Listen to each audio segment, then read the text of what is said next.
all Jews must die. Oh, friends, it's very easy to scapegoat the Jews because the Jews are prominent in human rights. George Soros, Michael Bloomberg, Dianne Feinstein, Chuck Schumer, they all get scapegoated.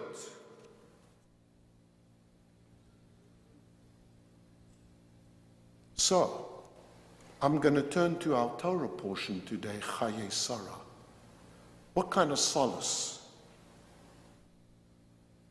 can we derive from today's Torah portion? I'm going to tell you something that's pretty amazing. How do you say truth in Hebrew? Emet. Where do you think that word occurs for the first time in our Torah? Today. And not only does it occur once, it occurs 3 times in today's Torah portion. Emet, truth. What is truth? I'll show you what truth is. This is how you write truth in Hebrew. This is how you write truth in Hebrew. What do you notice about the base of each letter? And how do you say a lie in Hebrew? Sheker. This is how you write sheker. I'm going to show you the difference between the two. And the Yalkut Shimoni, which is a 14th century midrashic interpretation of Torah, it's in our prayer book that we read every morning, he talks about this. Look at the difference between these words. The word emet, the word truth. What's the plural in Hebrew for emet? Is there a plural for emet? No, because the truth is the truth is the truth. There's no singular, there's no plural. And look at the letters that emet is built out of. Aleph is the first letter of the alphabet, Taf is the last letter of the alphabet, and Mem is the middle letter of the alphabet. Number 1, number 13, and number 26. Because the truth is the beginning and the end all of our existence. And every letter has 2 legs to stand on. Yes, not funny, it's true. Hebrew is brilliant.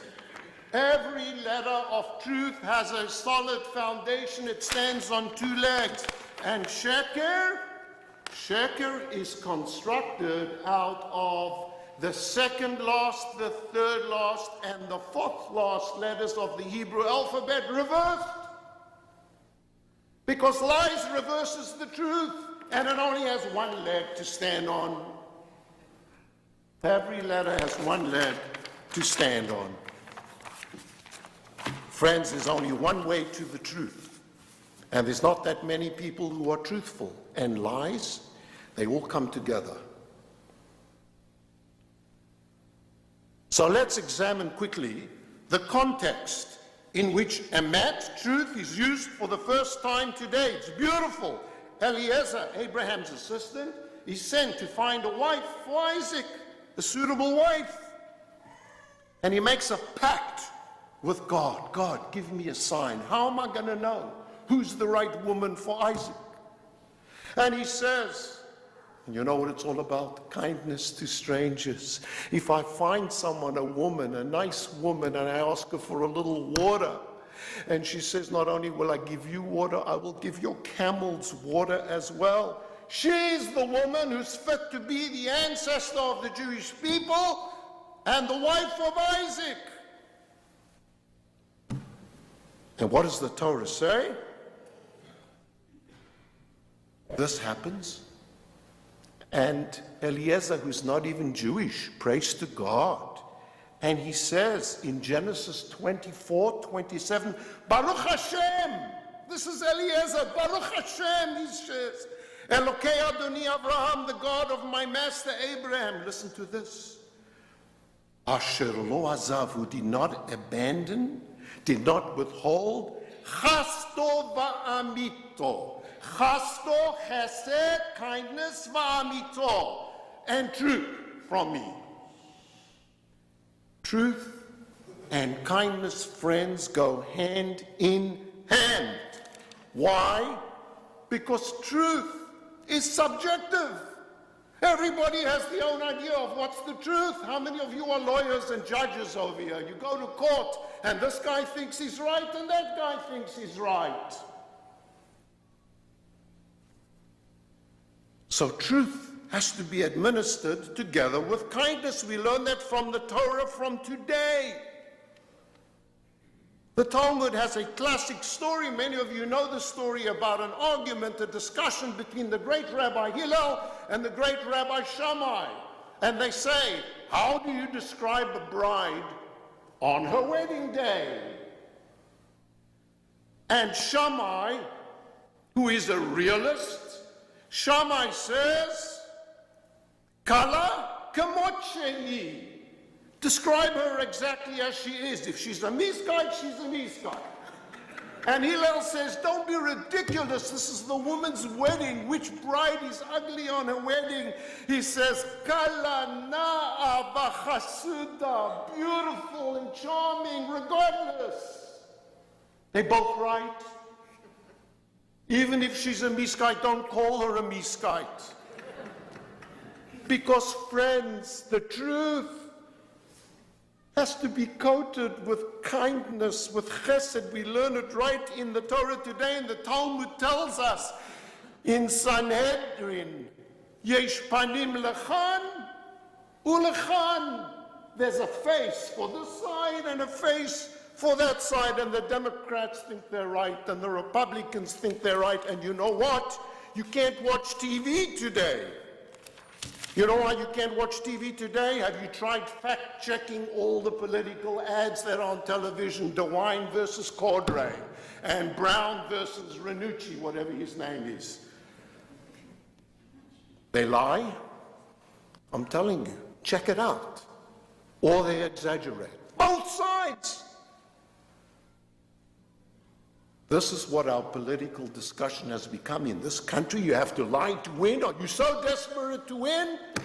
And the guy who has more money lies more because he buys more ads and he pays a lot of money to people to write those ads for him, and he bombards the television, and you're supposed to be a sucker and you're supposed to believe it because the average Joe goes to vote. He doesn't pay that much attention to the facts. He heard an ad from Sherrod Brown, or he saw an ad from DeWine, and he, you know. You know what King David says? Today we read about the death of King David. You know what King David says in Psalm 85, sentence 11. Chesed ve'emet nifkashu. When truth goes hand in hand with kindness, what's the result? Tzedek v'shalom nashaku. Righteousness and peace will hug each other and kiss each other. You can't have truth without kindness, friends, because everybody's right and everybody's wrong. Just be nice and be kind.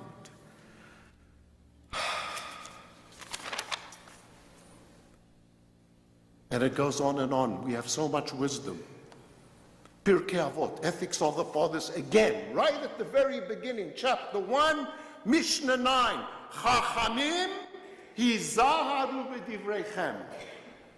Smart people, political leaders, watch your words. It's right there.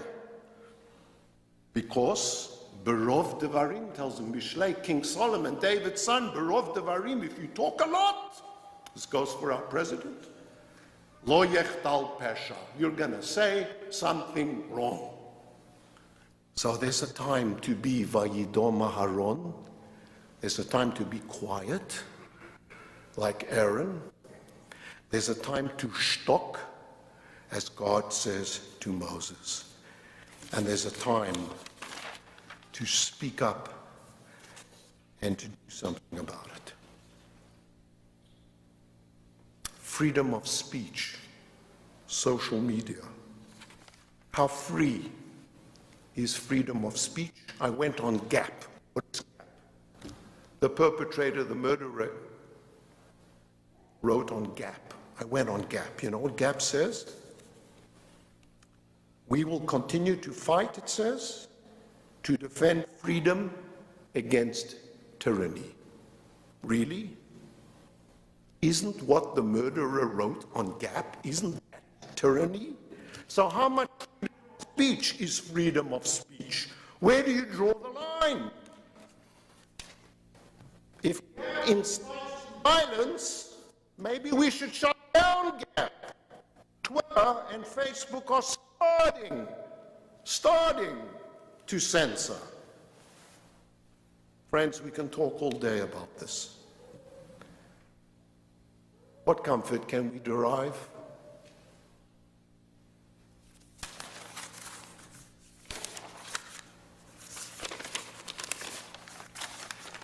Call on your political leaders from the president down to the local council. Be truthful with kindness. As for us, the Jewish people, come to shul. Don't cower, don't run, don't hide. Fill the shul. There are lectures coming up this week on Monday and different days. They're all good. Go to them, support them. Be as Jewish as you can be. Support Jewish institutions. Continue to love according to the Torah. Continue to believe in Am Yisrael Chai. Speak up, fight back when anti-Semites come out, shut them down, and that includes anti-Semites who hide behind BDS. I'm not saying everyone who supports BDS is an anti-Semite, that's not true, but there are plenty, especially in the United Nations, when Israel is the country that is always singled out and vilified. Really? Israel's the only bad country in the world. And that beautiful quote today, friends. Today's Torah portion, Genesis 24:60,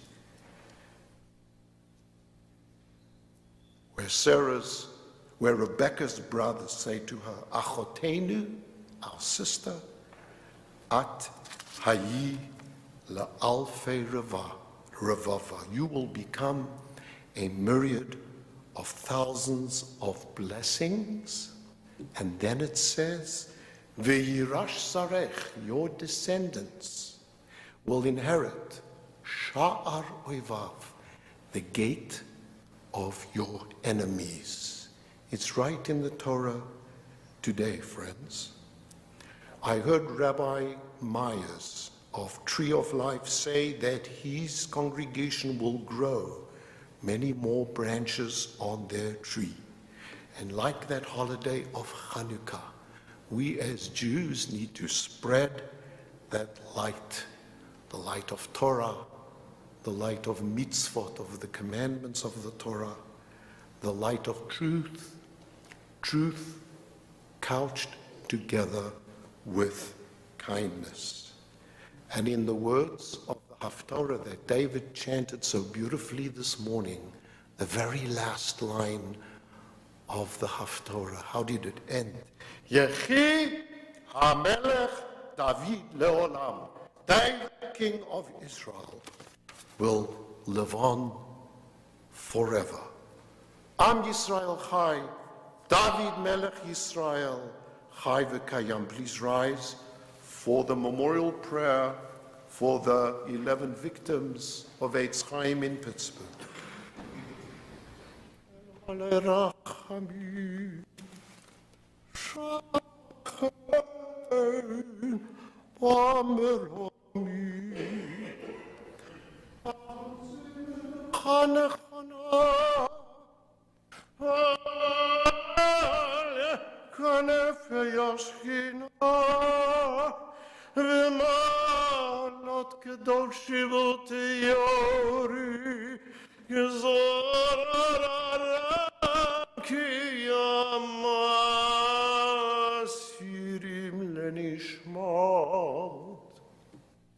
Achaynu v'yachyotaynu hagibari hateyori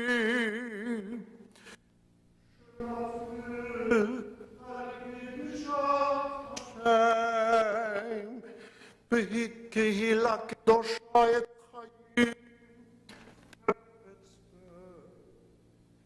Yidis Pulcher, Abba Menachem Joyce Feinberg, Yehuda ben Yecheskel, David ben Eliezer Rosenthal, Chaim ben Eliezer Cecil Rosenthal, Yitzchak Chaim ben Menachem Irving Younger, Daniel Avram ben Baruch Daniel Stein, Razel bat Avraham Rose Malinger, Yosef ben Chaim Richard Gottfried, Bela Rochel bat Moshe ben Simon, Zalman Shachner ben Menachem Mendel Sylvan Simon, Moshe Gadol ben Yosef Melwax, Shealchu le'olamam, Began Eder Tiyei Menuchatam, Lachet Balarachami, Yastirem Beseter Kenafech Le'olamim, Utzarar Bitzrar Achayim et Nishmateyem,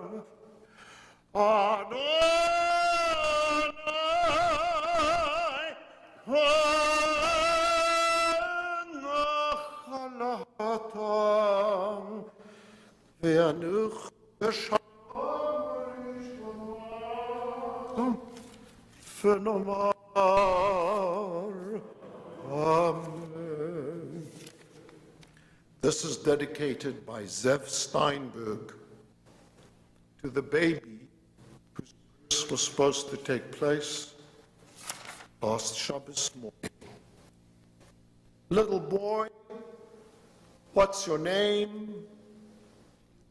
Sweet baby, just 8 days, what should we call you? I have heard the sacred circumcision John yellow, but the four bloodshed bread. Is your name Shalom? We long for peace in this troubled world. I hope you are Shalom. Is your name Nachum? Oh, how we need to be comforted in our grief. I hope you are Nachum. Is your name Raphael? Of broken hearts and bleeding souls in healing. I hope you are Raphael.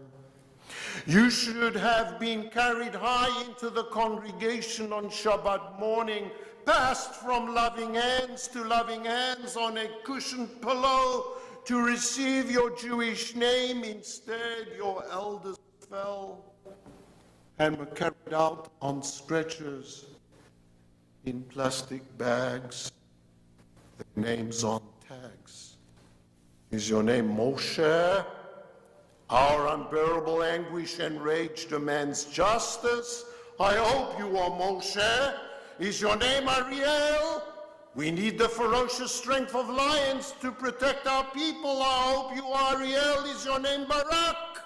We need courageous warriors to vanquish our enemies. I hope you are Barak.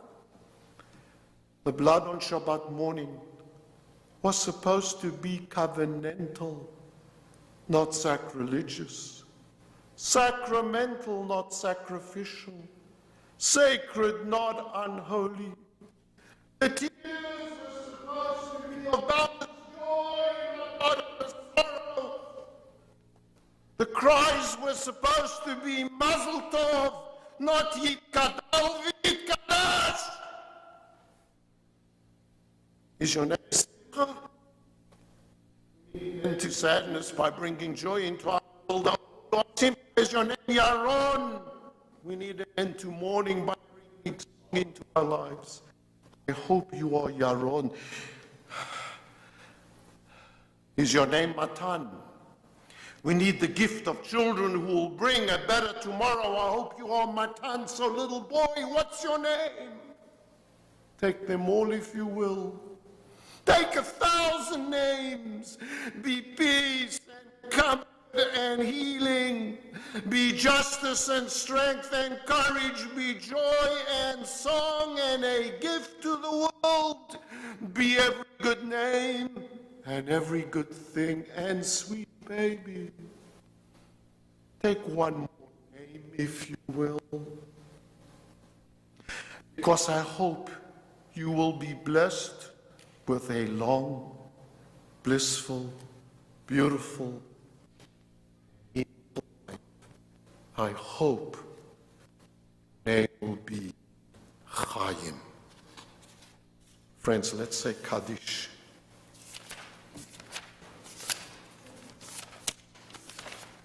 Page 184. Yitkadal v'yitkadash shemei Rabbah, v'alma divrach kirutei v'yamlich malchutei, v'chayechon v'yomechon v'chayei l'chol beit Yisrael, v'agalav v'yitzan kari v'yimeru amen, yehei shmei Rabbah mevarach, le'olam u'lalmei almaya. יתברך וישתבח ויתפאר ויתרומם ויתנשא ויתהדר ויתעלה קודשו לעילוי כל ברכתה ושירתה תשלחתה ונחמתה תאמירן בעלמה ויאמרו אמן. יהי שלמה רבה מן שמיים וחיים עלינו ועל כל ישראל, יאמרו אמן. שלום במרומה שלום